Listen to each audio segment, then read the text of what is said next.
Nous bénissons le Dieu du ciel, lui qui nous a rassemblés encore une fois de plus en ce lieu.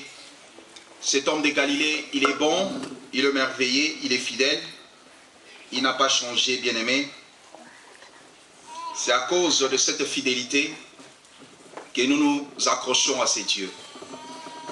Parce qu'il est fidèle et bien-aimé, nous avons confiance que tout ce qu'il nous a promis, il va l'accomplir. Je salue la présence de tout un chacun et je suis dans la joie de voir encore mon bien-aimé Hervé qui est de retour. Que Dieu te bénisse, mon bien-aimé.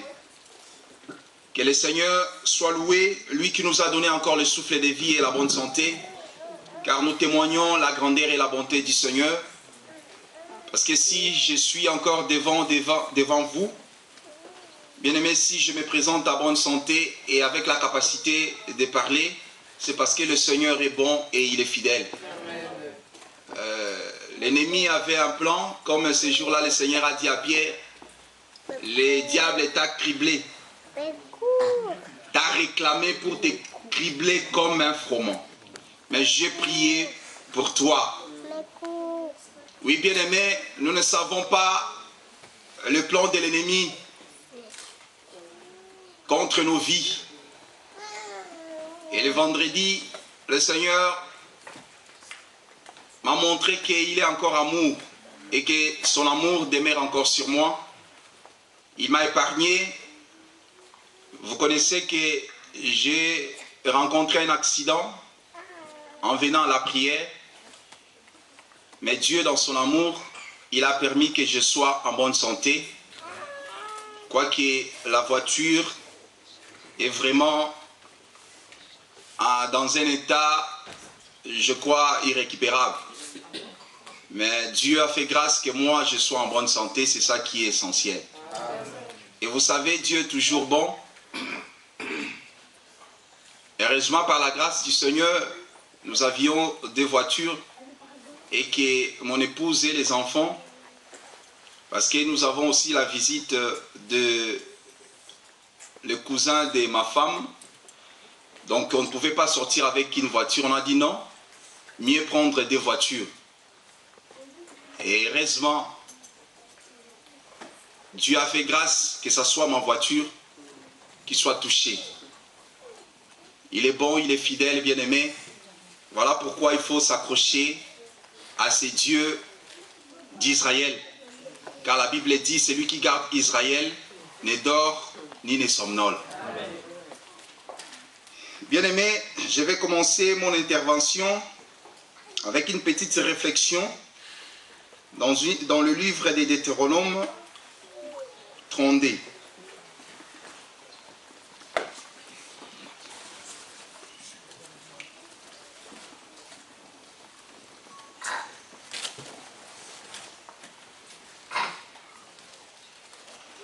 Deutéronome, je vais lire premièrement Deutéronome 31, le verset 19. Deutéronome 31, verset 19 dit ceci. Maintenant, écrivez ces cantiques, enseignez-les aux enfants d'Israël, mettez-les dans leur bouche, et que ces cantiques me servent de témoins contre les enfants d'Israël. Et dans Deutéronome 32, le verset, je commence au verset 45. Non, je commence au verset 44 plutôt. Parce que dans 31, Deutéronome 31, 19, Dieu dit à Moïse, écrivez les cantiques, enseignez-les aux enfants d'Israël, mettez-les dans leur bouche, et que ces cantiques me servent de témoins contre les enfants d'Israël. Dans le chapitre 32, au verset 44, la Bible dit, Moïse vint et prononça toutes les paroles de ces cantiques en présence du peuple. Josué, fils de Nun, était avec lui. Lorsque Moïse y achevait de prononcer toutes ces paroles devant tout Israël, il leur dit, prenez à cœur toutes les paroles que je vous conjure aujourd'hui de recommander à vos enfants, afin qu'ils qu'ils observent et mettent en pratique toutes les paroles de cette loi. Car ce n'est pas une chose sans importance pour vous. C'est votre vie. Et c'est par là que vous prolongerez vos jours dans le pays dont vous aurez la possession après avoir passé les Jourdains. Amen. Bien-aimé, la réflexion est que je méditais, je vois Dieu dire à Moïse d'écrire les cantiques. Dieu donne les cantiques à Moïse et Dieu dit à Moïse de prendre ces cantiques-là, de l'enseigner au peuple d'Israël. Il dit, mets-les dans leur bouche. C'est-à-dire les enfants d'Israël devaient apprendre les cantiques. Et les enfants d'Israël, Moïse devait mettre les cantiques dans leur bouche. Pourquoi? Dieu dit, c'est pour que ces cantiques me servent de témoins.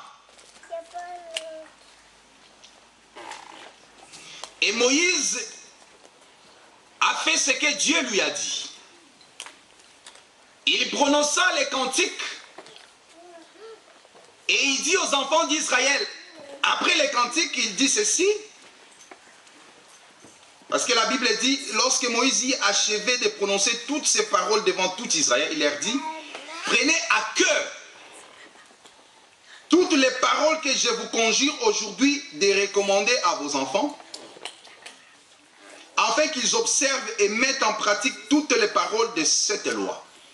En réalité, les cantiques que Moïse devait enseigner aux enfants d'Israël, les cantiques que Moïse devait apprendre aux enfants d'Israël, les cantiques que Moïse devait placer dans la bouche des enfants d'Israël, les cantiques que les enfants d'Israël devaient repasser dans leur cœur, c'était la loi de l'Éternel.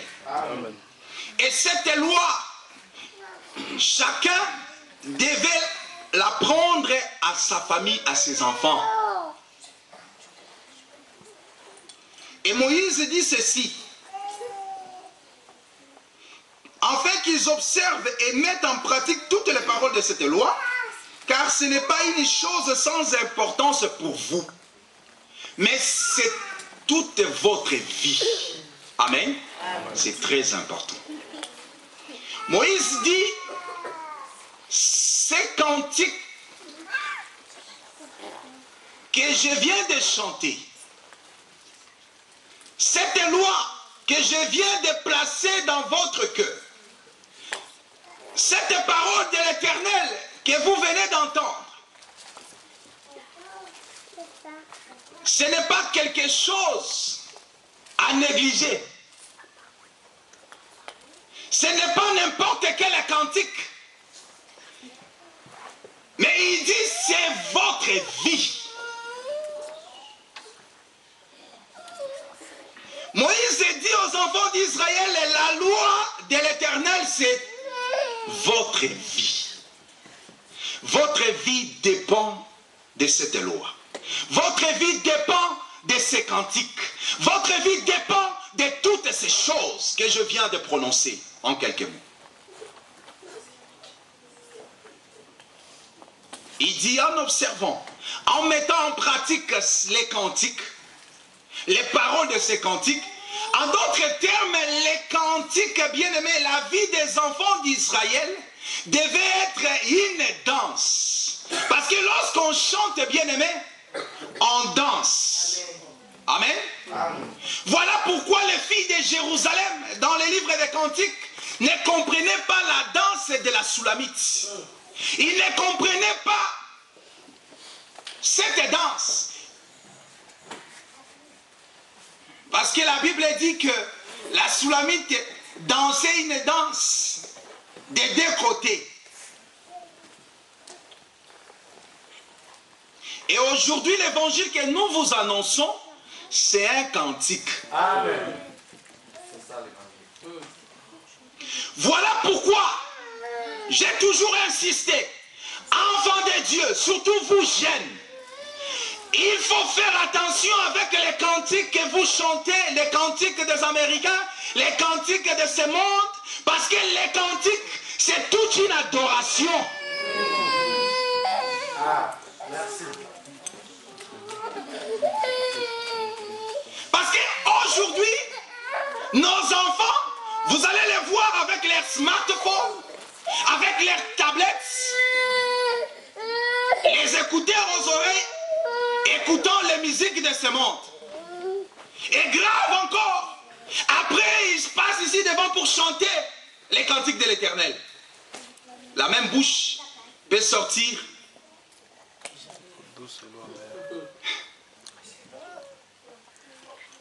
Hein, bien-aimé? Dans la même bouche. L'eau douce et l'eau amère.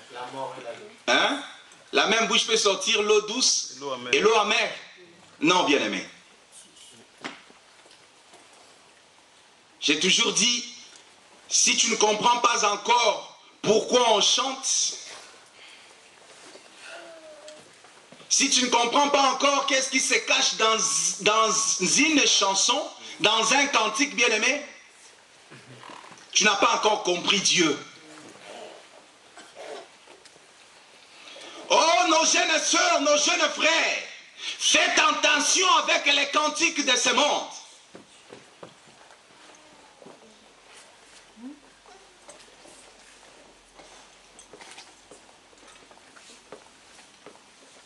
Les cantiques de... Parce que voilà, ici en Europe, c'est plus les chansons américaines. R&B. R&B, hein? R&B et hip-hop. Des hip-hop et tous ces genres de choses.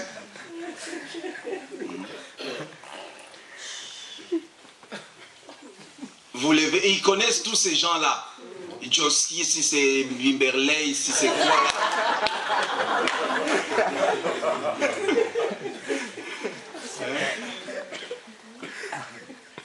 Bien-aimé, les cantiques, c'est toute une adoration. Lorsque tu chantes, tu es en train d'adorer. Et alors, quand tu chantes les cantiques de cet homme-là, c'est-à-dire tu es en train d'adorer celui que tu ne connais pas. Et c'est la mort.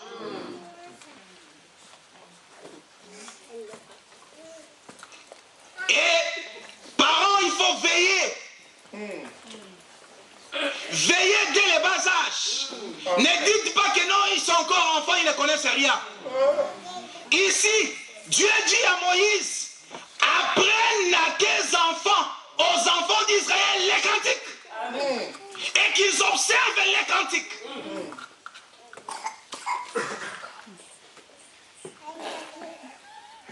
Oh non, c'est rien, c'est les chansons des enfants, c'est rien.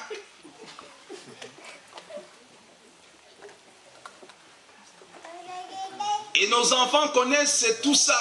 Une fois que ça commence à chanter, tu vois l'enfant.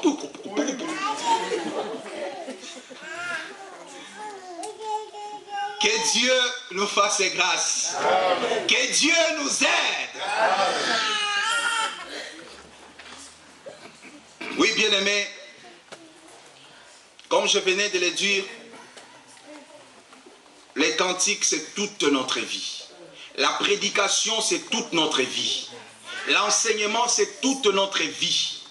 Et lorsque tu viens ici, bien-aimé, tu viens pour écouter Dieu. Et il faut faire tout. De tout ton possible de saisir Dieu. Il faut faire tout de tout ton possible, bien aimé, de sortir, de se lier avec quelque chose. Parce que lorsque la manne tombe, chacun sort pour chercher la manne. Mais la Bible dit, ceux qui avaient ramassé beaucoup n'avaient rien de trop. Et ceux qui avaient ramassé peu ne manquaient de rien. Toi, saisis la part que Dieu a mis à ta possession.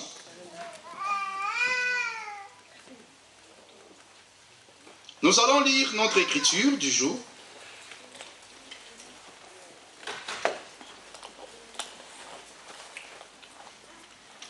Nous sommes dans le livre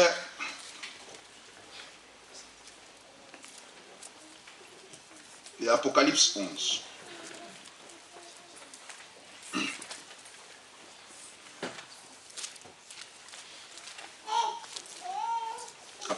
11, je commence au premier verset.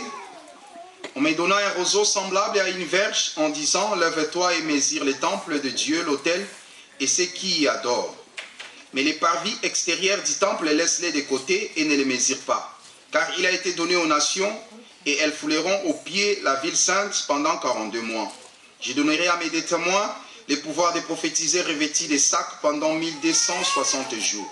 Ce sont les deux oliviers et les deux chandeliers qui se tiennent devant le Seigneur de la terre. Si quelqu'un veut leur faire du mal, du feu sort de leur bouche et dévore leurs ennemis. Et si quelqu'un veut leur faire du mal, il faut qu'il soit tué de cette manière. Ils ont le pouvoir de fermer le ciel afin qu'il ne tombe point de pluie pendant le jour de leur prophétie. Et ils ont le pouvoir d'échanger les eaux en sang et de frapper la terre de toute espèce de plaies chaque fois qu'ils le voudront. Quand ils auront achevé leur témoignage, la bête qui monte de l'abîme leur fera la guerre et les vaincra et les tuera. Et leurs cadavres seront sur la place de la grande ville qu'on nomme symboliquement Sodome et Égypte, là même où leur Seigneur a été crucifié. Des hommes d'entre le peuple, les tribus, les langues et les nations verront leurs cadavres pendant 3 jours et demi, et ils ne permettront pas que leurs cadavres soient mis dans un sépulcre. Et à cause d'eux, les habitants de la terre se réjouiront et seront dans l'allégresse, et ils s'enverront des présents les uns aux autres, parce que ces 2 prophètes ont tourmenté les habitants de la terre. Après les 3 jours et demi, un esprit de vie venant de Dieu entra en eux, et ils s'étèrent sur leurs pieds, et une grande crainte s'empara de ceux qui les voyaient. Et ils attendirent du ciel une voix qui leur disait, montez ici, et ils montèrent au ciel dans la nuée, et leurs ennemis les virent. À cette heure-là, il y eut un grand tremblement de terre, et la 10e partie de la ville tomba. 7000 hommes furent tués dans ce tremblement de terre, et les autres furent effrayés et donnèrent gloire au Dieu du ciel. Le second malheur est passé, voici le 3e malheur vient bientôt. Amen. Amen. Que l'Éternel ajoute bénédiction à la lecture de sa parole. Bien-aimés, nous parlons de ce qui va arriver dans la suite des temps, par rapport à la prophétie, par rapport au calendrier que Dieu a donné aux enfants d'Israël. Nous avions expliqué que Dieu chez nous, la visitation de l'Éternel chez nous, c'est par la grâce. Parce que la Bible dit que lorsque Jean-Baptiste fut tué, décapité, le Seigneur a quitté Galilée là où il était. Il a changé de côté. Il est allé de l'autre côté de la mer. Et lorsque le Seigneur change de côté, lorsque le Seigneur quitte là où Jean-Baptiste était, et il est allé dans la contrée, là où il y avait le territoire des Zaboulons, la contrée voisine, la Bible dit que le peuple qui était assis, le peuple qui était dans l'ombre de la mort, ils ont vu une lumière. Cherchons cette écriture-là. C'est Matthieu, je pense bien. Vous pouvez nous lire l'écriture, s'il vous plaît?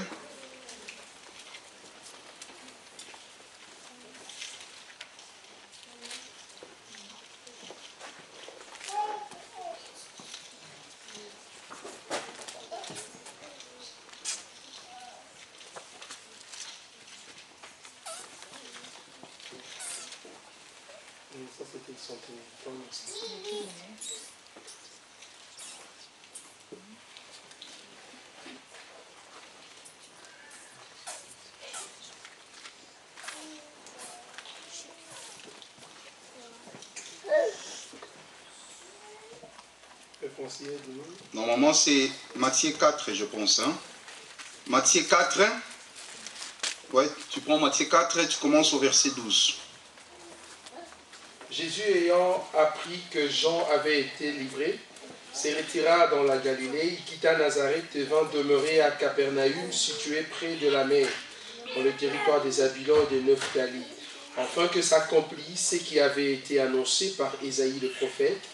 Le peuple des Zabulons et de Nephtali, de la contrée voisine de la mer, du pays au-delà du Jourdain, et de la Galilée de Gentils, ce peuple assis dans les ténèbres a vu une grande lumière, et sur ceux qui étaient assis dans la région, et l'ombre de la mort, la lumière s'est levée.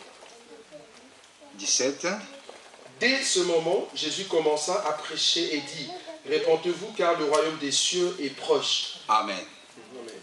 Vous voyez, Jésus a entendu que Jean-Baptiste a été livré.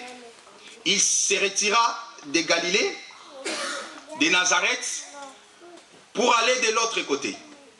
Et là où le Seigneur est parti, la Bible dit, c'est dans le territoire des Zaboulon, des Nephtali, là où il y avait les païens. Parce qu'on a appelé ce territoire la contrée voisine de la mer, du pays au-delà du Jourdain et de la Galilée des païens.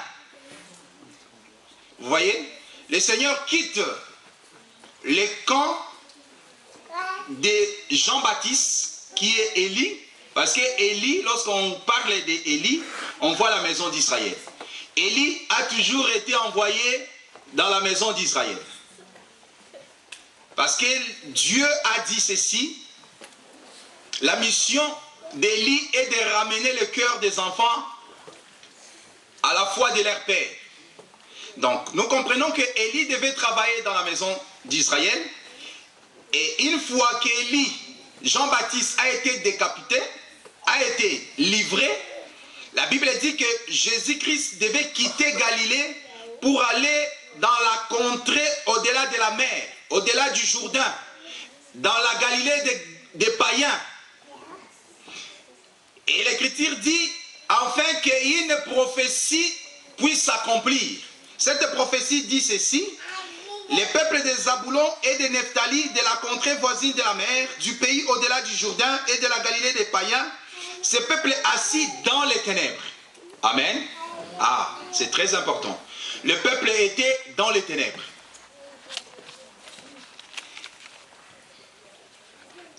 Ce peuple assis dans les ténèbres a vu une grande lumière, et sur ceux qui étaient assis dans la région et l'ombre de la mort, la lumière s'est levée. Nous comprenons que les peuples qui étaient de l'autre côté de la mer, dans la contrée voisine, dans les pays des Zaboulon, dans la Galilée des païens, étaient dans les ténèbres. Ils étaient couverts de l'ombre de la mort. C'est ce que nous étions autrefois. Et la Bible dit, ce peuple-là a vu une lumière se lever. Lorsque la lumière se lève, c'est pour que la lumière chasse les ténèbres. Amen. Voilà pourquoi ici nous parlons du soleil. Parce que bien aimé, la lumière que Dieu a créée les premiers jours, cette lumière devait prendre le corps le quatrième jour. Lorsque la lumière prend le corps le quatrième jour, on a appelé cette lumière soleil. Amen. Amen. Donc, si on parle de la lumière, on voit le soleil. Parce que même la ligne bien-aimée a besoin du soleil pour éclairer.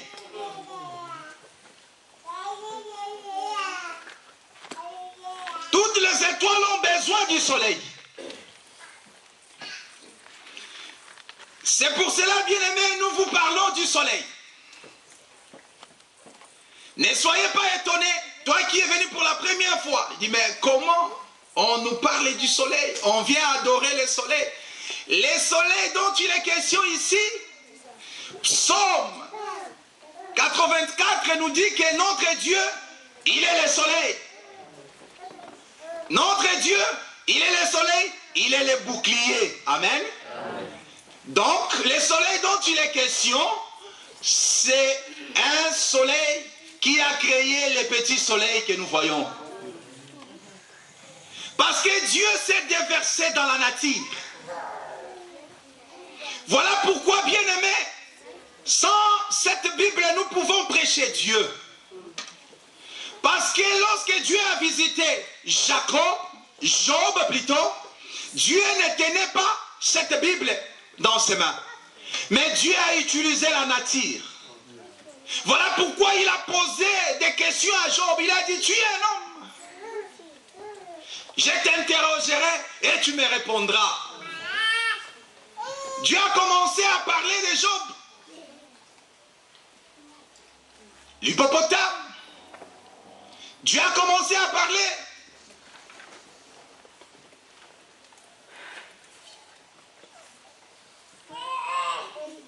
L'aigle, crocodile, la pluie,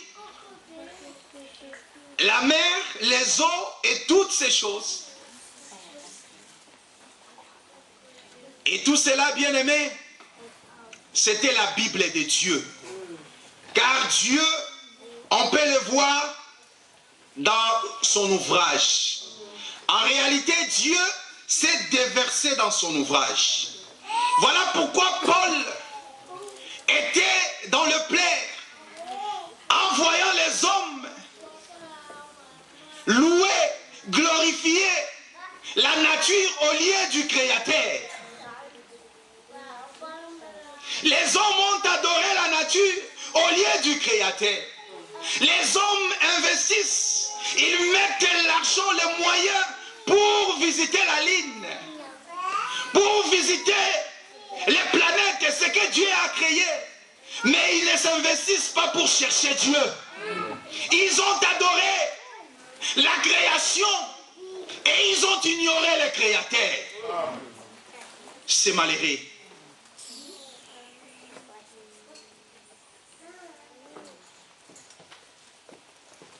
Chaque création a son créateur.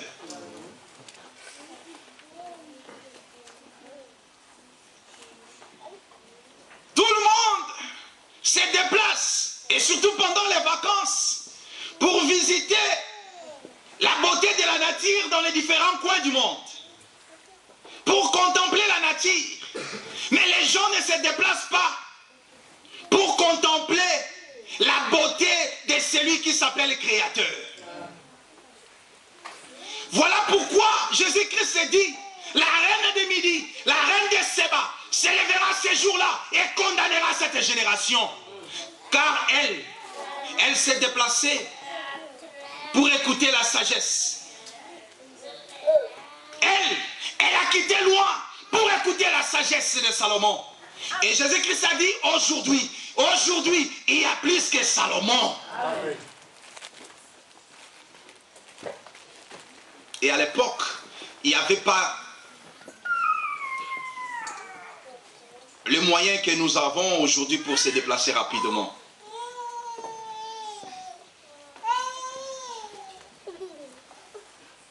Elle a fait des milliers de kilomètres seulement pour écouter la sagesse. Or, bien aimé, lorsqu'on parle de la sagesse, la Bible dit, la sagesse, la crainte de l'Éternel, c'est le commencement de la sagesse. Amen. Lorsqu'on parle de la sagesse, on ne parle pas de la sagesse de ce monde.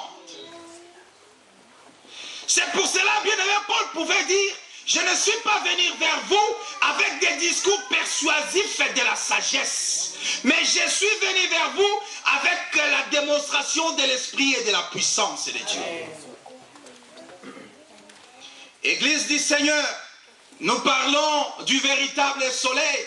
Ce soleil que Paul a rencontré.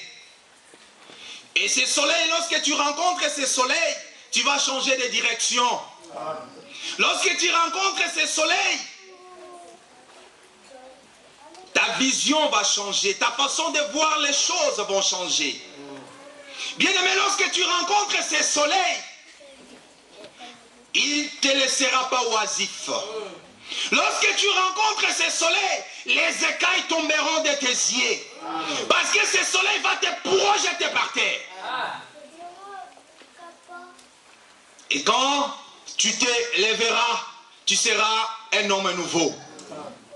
Ce soleil est différent de ce qui se passe dans les assemblées où les pasteurs, ils pensent qu'en plaçant la main sur la tête de quelqu'un, en la poussant, et que la personne tombe, c'est ça la délivrance. c'est ça qui pourra changer sa vie. Mais vous allez remarquer les mêmes personnes qui tombent. Ils tombent aujourd'hui. Demain, il vient à l'église, il tombe encore. Il continue à tomber, il continue à tomber. Et on se pose la question, c'est quoi? Ça signifie quoi tomber? Paul est tombé une seule fois. Et lorsqu'il s'est réveillé, lorsqu'il s'est levé, il était un homme nouveau. Amen. Et lorsqu'ils font comme ça, ils croient que c'est ça l'onction. La Bible dit que les diables est risé. C'est ça la rise de l'ennemi. Ils pensent que, oui, réellement, les diables ne peuvent pas obéir à ce qui n'est pas conforme à la parole. Les diables connaissent les Écritures. Voilà pourquoi ce jour-là, devant le Seigneur, il a utilisé les Écritures. Dans les jardins de Dieu, le diable a utilisé les Écritures. Il est risé. Et là, la personne commence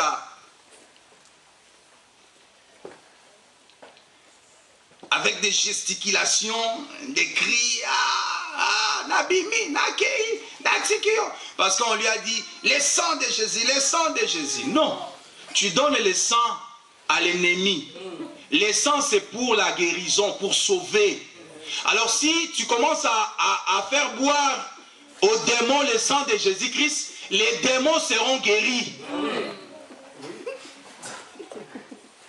Le sang de Jésus, bois, ouvre la bouche, bois le sang. Quel type de sang?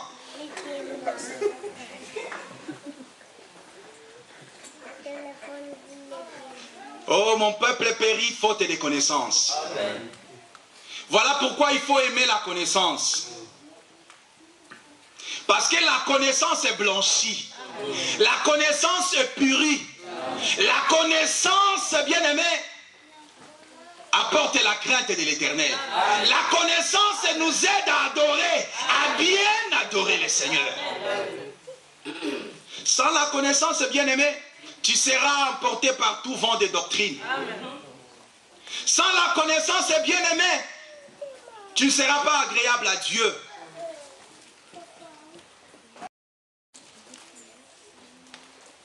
Bien aimé, cette grande lumière, le soleil dont il est question ici, c'est le soleil qui va retourner. Une fois le temps des nations fini, parce que le Seigneur qui a quitté Galilée, la contrée où était Jean-Baptiste, il a effectué le voyage de l'autre côté, dans les pays des Zaboulons, la Galilée des païens. Ce n'est qu'une parenthèse.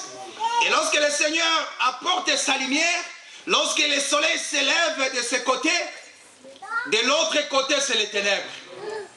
Et aujourd'hui Israël est dans les ténèbres.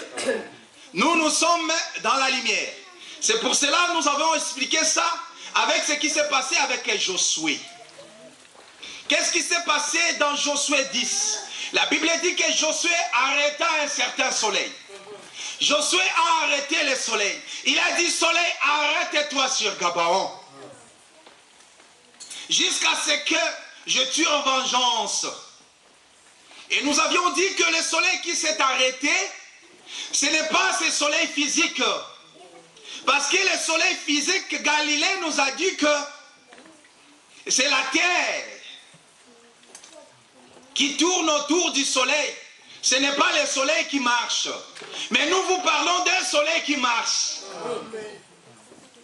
D'un soleil qui fait les mouvements. La Bible dit que ce soleil-là s'est arrêté. Ce soleil-là a obéi. Oh bien-aimé, Dieu ne peut pas entendre la voix d'un homme. Voilà pourquoi lorsqu'on parle de ces Josué, c'est le type, c'est l'image du Saint-Esprit. Car la Bible dit, nous ne savons pas prier. Mais l'Esprit nous aide avec des soupirs inexprimables. C'est l'Esprit qui sait intercéder. Voilà pourquoi tu dois demander à Dieu d'être baptisé du Saint-Esprit. Ton esprit doit témoigner. L'Esprit de Dieu doit témoigner dans ton esprit que tu es enfant de Dieu.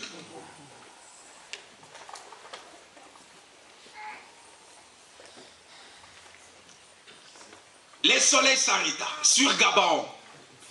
On a expliqué, lorsque le soleil s'est arrêté sur Gabaon, on a vu aussi quelque chose de l'autre côté. Josué nous explique que lorsque le soleil s'est arrêté tout un jour, le soleil ne se hâta pas de se coucher pendant un jour. De l'autre côté, parce qu'il y a des mouvements, regarde. Lorsqu'on parle de Gabaon, c'est une colline, une montagne. Et la Bible dit de l'autre côté, à Jalon, c'était une vallée. Est-ce que vous comprenez? Il y a une montagne, une colline, Gabaon, et il y a aussi Ajalon qui est une vallée. Sur la montagne, Gabaon, nous voyons le soleil, et à Ajalon, nous voyons la ligne. Et on a expliqué pourquoi Gabaon, pourquoi la montagne. La Bible dit, je lève mes yeux, d'où viendra le secours? Je lève les yeux vers les montagnes, d'où me viendra le secours. La montagne, nous voyons, selon les songes de Daniel, les songes de Nabucodonosor, nous voyons que sur la montagne, il y a une pierre qui se détache sans le secours d'aucune main pour frapper les statues et renverser les statues. Et la pierre qui s'élève sans le secours d'aucune main pour renverser les statues de Nabucodonosor, c'est Jésus-Christ. Amen. Donc nous comprenons que la montagne, sur la montagne, nous voyons la présence de Dieu. Sur la montagne, nous voyons une lumière qui s'élève. Car lorsqu'on allume la lumière, on le place sur la montagne pour que la ville soit éclairée. Amen. C'est ça la montagne. Mais dans la vallée, Psaume 23, je pense, hein, qui parle, je traverse, je ne crée rien quand je marche sur la vallée de l'ombre et de la mort. Vous voyez, la vallée est liée à l'ombre de la mort, c'est-à-dire là où il n'y a pas la vie. Voilà pourquoi Moïse devait être enterré dans une vallée. C'est-à-dire lorsqu'on parle de la vallée, c'est là où il n'y a pas la vie, là où l'ombre de la mort traîne. Mais tandis que lorsqu'on parle de la montagne, c'est là où la révélation de Dieu est donnée. Parce que Moïse, pour recevoir la révélation de Dieu, il devait monter sur la montagne. Il devait demeurer longtemps sur la montagne pour recevoir la révélation de l'Éternel. Amen. Et nous avions expliqué pourquoi Gabaon. Gabaon, c'est une ville païenne. Pendant la marche des enfants d'Israël, la Bible dit que les nations sont sorties pour combattre Israël. Pour menacer Israël, qui avait la lampe, qui avait Dieu. Voilà pourquoi il faut faire attention de combattre Dieu. On ne réussit jamais. On ne peut pas vaincre Dieu. Les peuples de Gabaon ont vu, ont lu, ont compris. Voilà pourquoi aujourd'hui nous comprenons Dieu lorsque nous regardons Israël. Qui est le calendrier? Les enfants, le peuple de Gabaon, les Gabaonites ont vu comment Dieu a marché avec Israël. Ils ont étudié la marche de Dieu avec Israël. Ils ont compris que Dieu était avec Israël. Ils ont dit non, nous ne pouvons pas être contre ce peuple-là. On doit plutôt s'arranger à côté de ce peuple, faire alliance avec ce peuple. Ils ont utilisé une ruse pour signer une alliance, traiter une alliance avec Josué.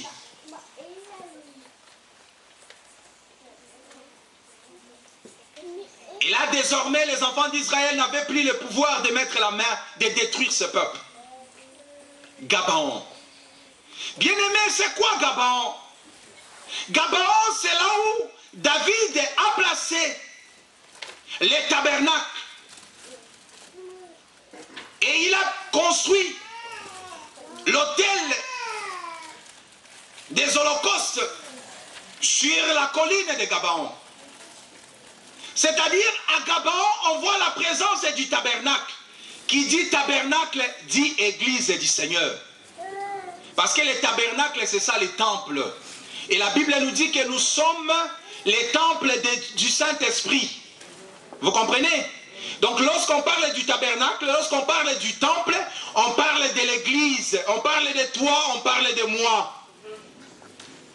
C'est-à-dire là où le soleil s'est arrêté, c'est là où il y avait l'église. Et Josué combattait dans l'église. Josué était dans l'église. Voilà pourquoi aujourd'hui notre combat est un combat spirituel. Et ce n'est pas nous qui combattons, mais c'est Josué qui combat pour nous. Amen. C'est l'Éternel qui combat pour nous. C'est le Saint-Esprit qui combat pour nous. Voilà pourquoi ça ne sert à rien, bien-aimé, que tu te lances dans des combats spirituels avec des gesticulations comme ça. Avec des grands mouvements, tu transpires, tu crois qu'en faisant cela, le diable va fuir. Non, bien-aimé, ce n'est pas les muscles. Est-ce que vous saisissez ça? Les diables ne fuient pas les muscles. Ou ce n'est pas comme j'écris comme ça que le diable va fuir. Non, bien-aimé. Les diables ne reculent que devant l'ainsi dit l'Éternel.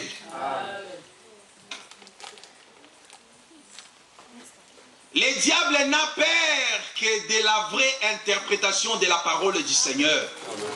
Parce que ce jour-là, lorsqu'il était sur la montagne avec le Seigneur, il a commencé à tordre le sens des Écritures. Il donne une Écriture, mais il tord le sens. Voilà pourquoi là où la parole n'est pas expliquée exactement, là où il n'y a pas la précision des choses, Dieu, le diable, est lié à cet endroit-là, est attaché à cet endroit-là. Parce qu'à chaque fois que le diable tordait les sens, le Seigneur ramenait le diable dans le vrai sens des Écritures. Il dit non, non, non, non, il est écrit comme ça, c'est comme ça, c'est comme ça. Tu n'adoreras que Dieu seul.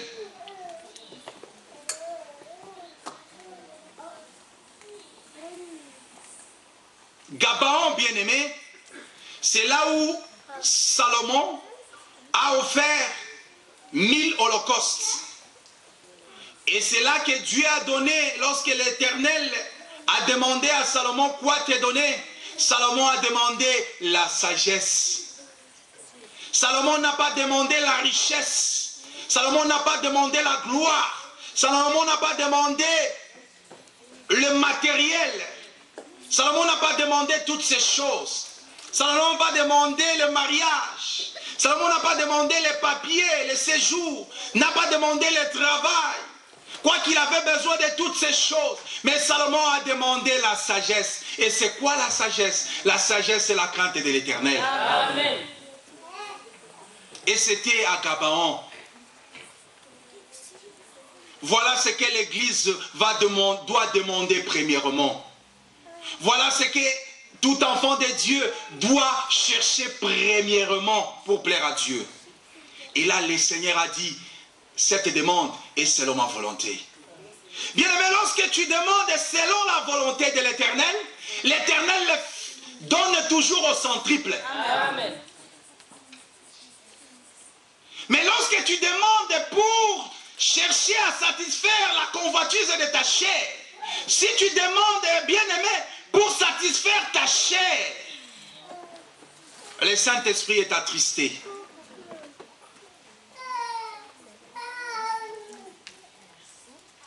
La Bible dit, vous demandez, vous ne recevez pas parce que vous demandez mal.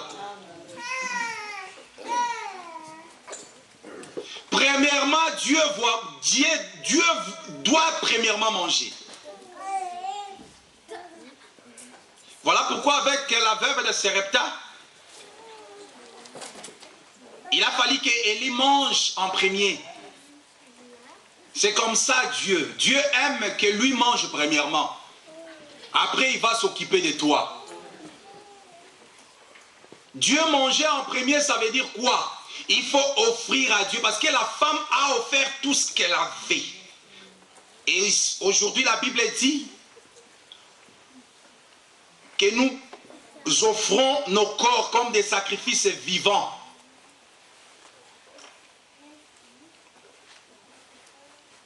Cette femme a donné tout ce qu'elle avait. Cette femme a donné au péril de sa vie et celle de son fils, de sa maison.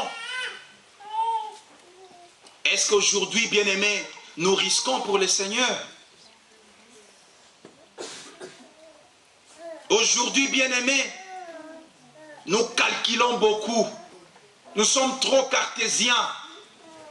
Nous ne croyons plus au miracle. Nous ne croyons pas que Dieu, il transporte les montagnes. Bien-aimés, surtout ici en Europe, nous n'exploitons pas, nous n'utilisons pas la foi. On a laissé la foi pour ceux qui sont en Afrique. Ici, tout est calculé, bien calculé. Or, nous ignorons qu'il est le même hier, aujourd'hui et pour l'éternité. Approchons-nous de Dieu, bien-aimés, il s'approchera de vous. Amen. À Gabaon, Dieu était à Gabaon. Le soleil était à Gabaon. Et là, Josué combattait. Aujourd'hui, c'est l'Éternel qui combat pour nous. Nous disons, bien-aimés, qu'aujourd'hui, notre Dieu, il ne dort pas. Nuit et jour, il combat, bien-aimé. Il voit ta souffrance. Il voit tes difficultés. Il sait. Le soleil ne va pas se coucher. Le soleil s'est levé pour nous, bien-aimés, pour nous éclairer, jusqu'à ce que nous remportions la victoire sur nos ennemis. Amen. Il suffit de croire tout simplement. Tu ne mourras pas, bien-aimé. Tu ne mourras pas, oh Église du Seigneur. Amen. Aussi longtemps tu n'as pas vu ce que l'Éternel t'a promis. Amen.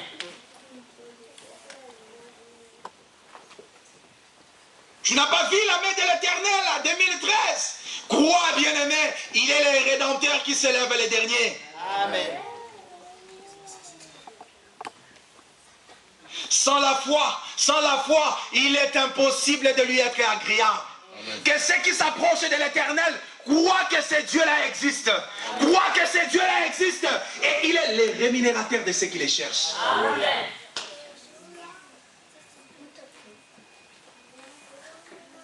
Bien-aimé, il est celui qui dit la chose arrive. Amen. Il est celui qui ordonne et cela existe. Il est le Dieu des possibilités illimitées. Il est une source qui ne tarit jamais. Amen.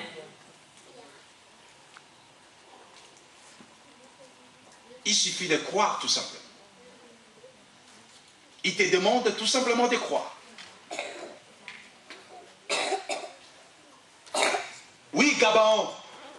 Le soleil était sur Gabaon. L'Éternel veillait sur Gabaon.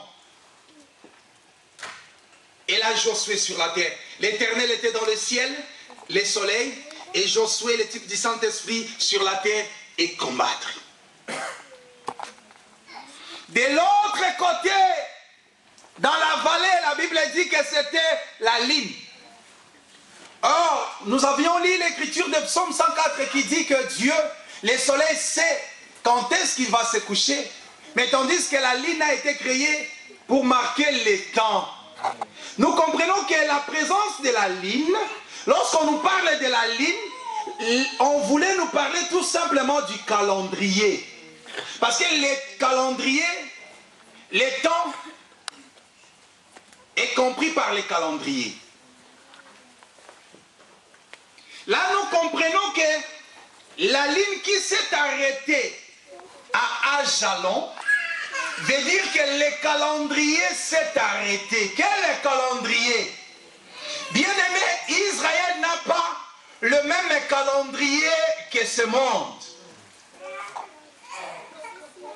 Israël ne compte pas comme tout le monde. Voilà pourquoi nous aussi, Église de Dieu, nous ne devons pas compter comme les hommes.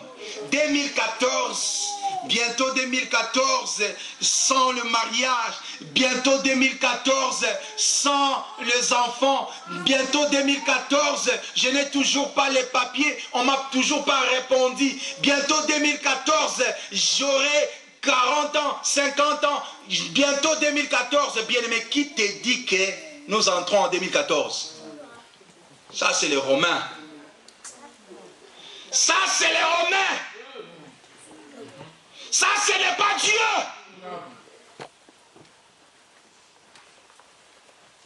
J'ai dit et j'insiste, ce n'est pas Dieu. Amen. Pour Dieu, ce n'est pas 2014.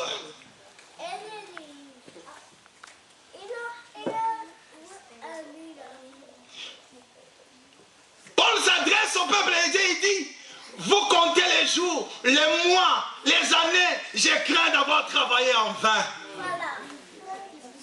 Il ne faut pas compter comme les hommes.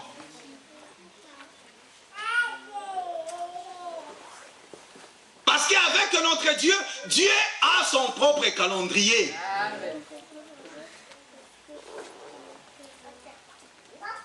À 99 ans, oh bien-aimé, quelle médecine aujourd'hui.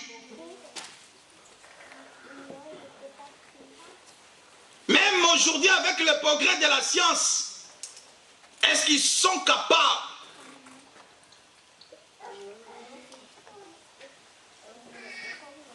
de donner l'enfant à une femme de 99 ans?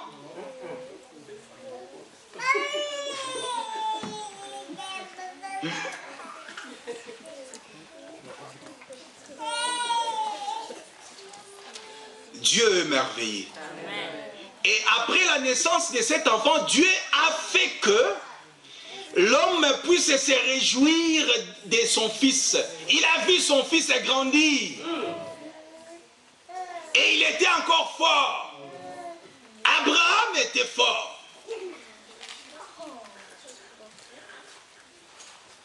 Son corps n'était pas affaibli. C'est-à-dire à la naissance d'Isaac, c'était comme si Abraham avait 25 ans.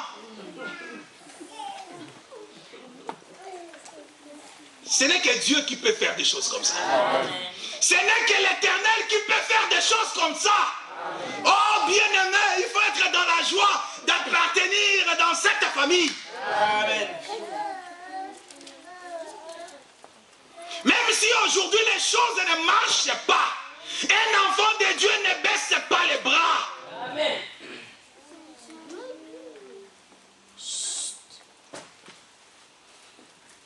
Il est merveilleux, notre Seigneur. De l'autre côté, à Jalon, c'était la ligne, c'est-à-dire le calendrier s'est arrêté. C'est-à-dire, une semaine s'est arrêtée. Parce que souvenez-vous, dans 70 semaines de Daniel, nous avions dit que le 69 semaines étaient déjà épuisées. Ok? Et il restait une semaine. Et parce que le soleil s'est arrêté sur Gabaon, nous comprenons que en Israël, une semaine là aussi ne pouvait pas commencer. Amen. Aussi longtemps le soleil est sur Gabaon, une semaine qui reste pour les enfants d'Israël ne peut pas encore commencer. Donc, il reste encore une semaine, parce que dans cette semaine-là, que les deux témoins vont aller faire le travail dans la maison d'Israël. Dans cette dernière semaine, que nous verrons le soleil retourner en Israël avec les deux ailes, la guérison sous ses ailes, selon Malachie. Et nous disons ceci, le soleil dont il est question ici, bien-aimé, selon Psaume 19, c'est un héros. C'est l'héros qui sort de sa chambre. Et lorsque l'héros sort de sa chambre, il est dans la joie. Il est l'époux. C'est un mari. Il est l'époux. Il sort de sa chambre et il se lance dans la carrière avec la joie d'un héros. C'est-à-dire, lorsque le soleil sort de sa chambre, le soleil se lance dans une carrière. Or, dans la carrière, c'est là où on taille des pierres. Et ici, bien aimé, cet ensemble, c'est une carrière. Amen. Où l'Éternel lui-même, comme un vaillant héros, est en train de tailler les pierres. Et tailler les pierres, c'est cette prédication. Amen. Voilà pourquoi toi comme une pierre, laisse-toi tailler. Amen. Laisse que l'Éternel te donne la forme qu'il veut. Sinon, tu ne participeras pas à la construction du temple de Salomon. Nous sommes dans une carrière avec l'héros. Il travaille dans la carrière.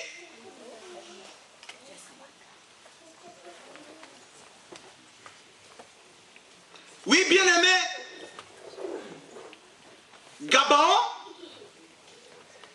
comme étant nation, nous bénéficions de la présence du soleil.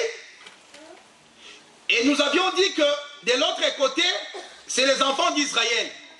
Là où nous voyons la ligne comme étant calendrier. Et nous disons ceci. Gabaon, territoire de Gabaon a été donné, si tu lis Josué, lisons Josué. Josué 18. Que nous dit Josué 18?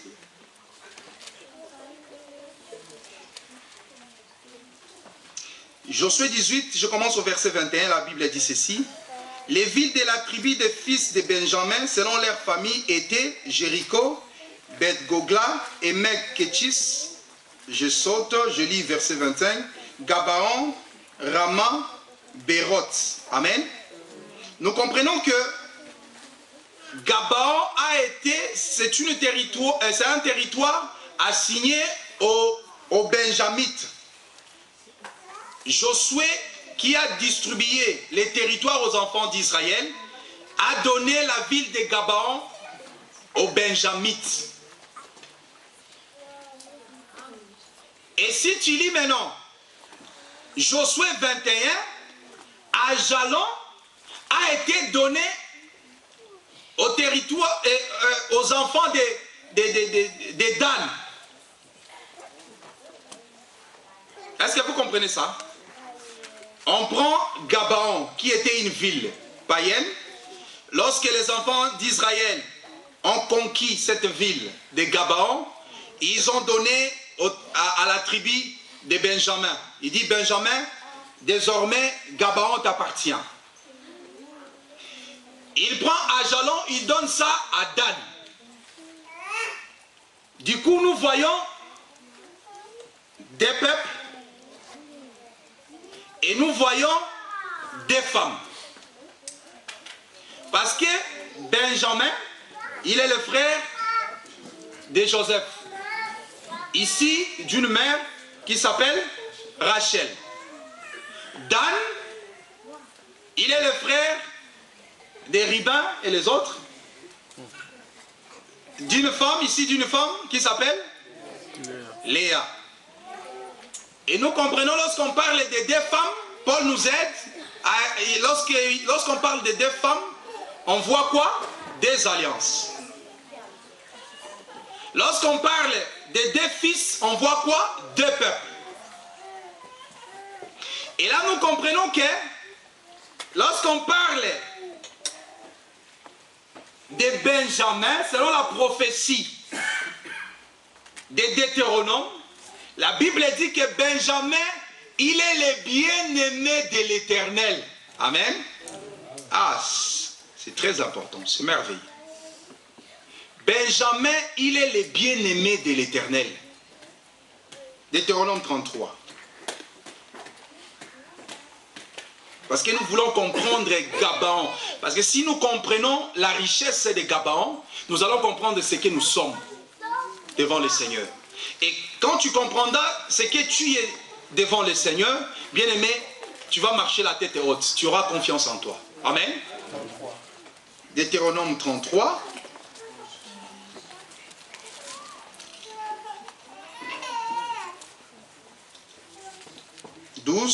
Dit ceci. Sur Benjamin, il dit, c'est le bien-aimé de l'Éternel. Il habitera en sécurité auprès de lui. L'Éternel le couvrira toujours et résidera entre ses épaules. Amen. Amen. Oh, comme cela est merveilleux.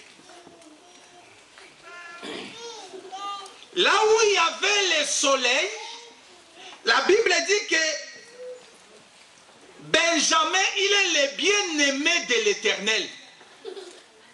Il habitera en sécurité auprès de l'Éternel. Et l'Éternel le couvrira toujours. Et qu'il résidera entre ses épaules. Oh, comme cela est merveilleux. Amen. Souvenez-vous de l'histoire de la brebis perdue. Le Seigneur devait laisser 99 brebis sur la montagne. Les 99 brebis représentent la maison d'Israël. Et il est allé à la recherche de cette brebis perdue. Et une fois trouvé la brebis, le Seigneur place la brebis sur l'épaule. Oh bien-aimé, nous sommes sur les épaules du souverain sacrificateur. Amen. Et nous habiterons en sécurité. Le Seigneur les couvrira toujours.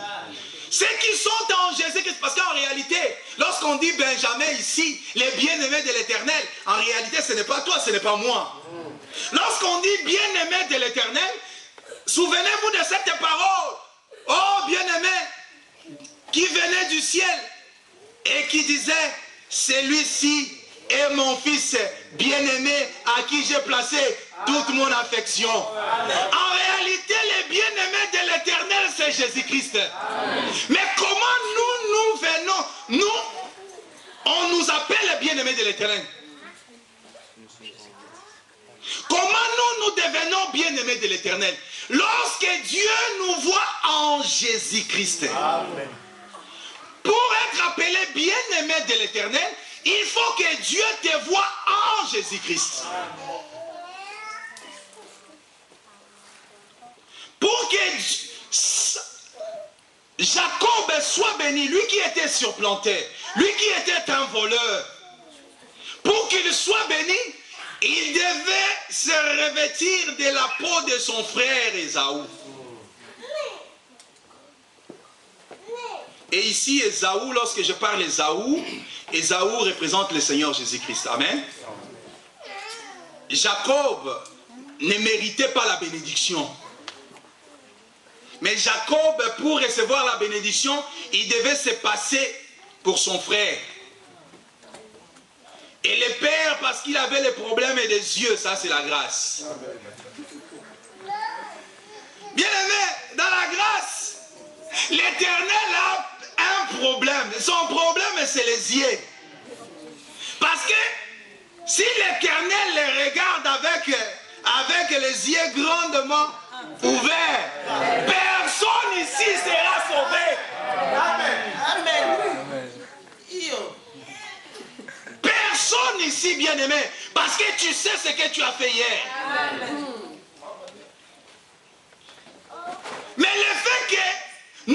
Dieu a un problème des yeux.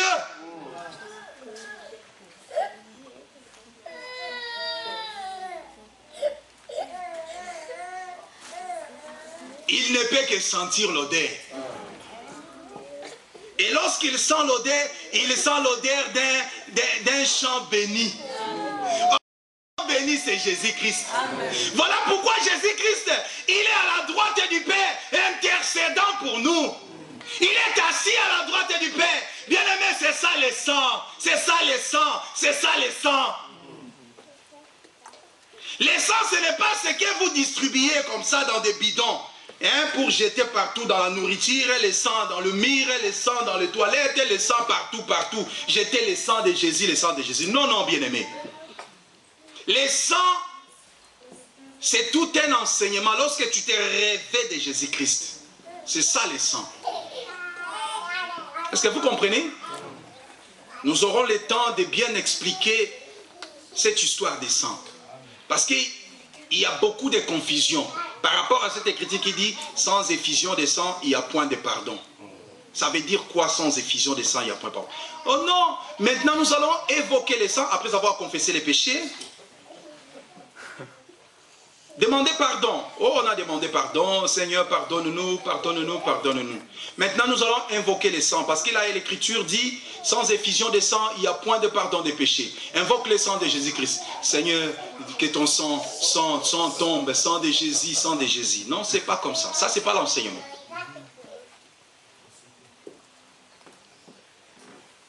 Ça, c'est pas l'enseignement. Voilà pourquoi il faut revenir pour comprendre c'est quoi le sang. Bien-aimés, nous disons que Benjamin ici, c'est Jésus-Christ, qui est le bien-aimé de l'Éternel. Mais il faut que nous puissions former un corps avec Jésus-Christ. Vous comprenez ça? Il faut que tu formes un corps avec Jésus-Christ. Parce qu'à la croix, qu'est-ce qui s'est passé? Adam, qui était seul? La Bible dit que Dieu a dit qu'il n'est pas bon que l'homme soit seul. Il le fit plonger dans un profond sommeil. Il retira la côte pour créer la femme. Mais lorsque Adam se réveille, qu'est-ce que Dieu va faire? Dieu va ramener Ève auprès d'Adam. Et Adam dira ceci: voici cette fois-ci la chair de ma chair, l'os de mes os. C'est-à-dire, dans le mariage, il dit que les deux deviendront une seule chair. Ok? C'est pour... l'Écriture dit, c'est pourquoi l'homme quittera son père et sa mère, s'attachera à sa femme, et les deux deviendront une seule chair. En d'autres termes, cette côte qui était retirée doit retourner à sa place. C'est ça le mariage. Est-ce que vous avez compris ça? Ouais. Et à la croix, on a percé le Seigneur sur les côtés. Là, c'était Adam qui dormait. Dieu a récupéré la côte. Et Dieu a formé l'épouse, toi et moi. Mais au jour de la Pentecôte, qu'est-ce que Dieu a fait? Dieu a ramené la femme dans l'homme.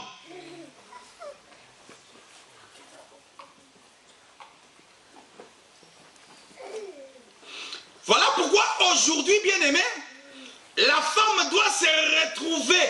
Parce que l'Écriture dit, les deux deviendront une seule chair. La femme doit retourner dans l'homme. Et lorsque Dieu bénit Jésus-Christ. Et toi, tu es béni en Jésus-Christ. Parce que tu es dans Jésus-Christ. Il n'y a point de bénédiction en dehors de Jésus-Christ. Voilà pourquoi si tu lis Exode et Genèse 49, la bénédiction de Jacob, il bénit Benjamin, il dit ceci: Benjamin, c'est un loup. Ce loup-là sort le matin, il déchire la proie et il partage les butins le soir. Ils ont ça.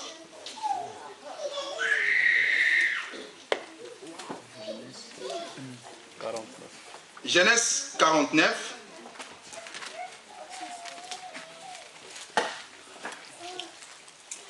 « 27. Benjamin est un loup qui déchire. Les matins, il dévore la proie et les soirs, il partage les bitins. » Amen. Amen. C'est-à-dire, Benjamin qu'on a dit bien-aimé de l'Éternel, nous avions dit que c'est Jésus-Christ. Et la Bible dit ici, Jacob il dit, Benjamin là, il est un loup. Les matins, il fait un travail. C'est-à-dire, les matins, il se lance pour déchirer une proie.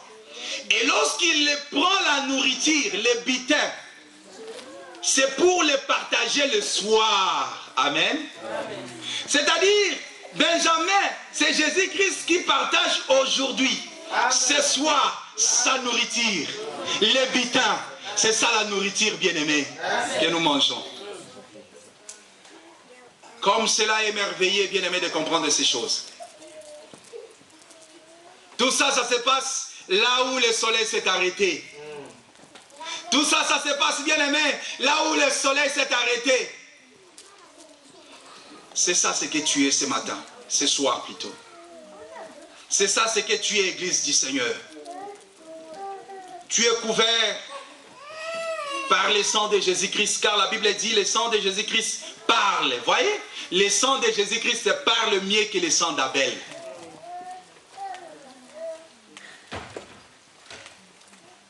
Bien-aimés, mettons-nous debout.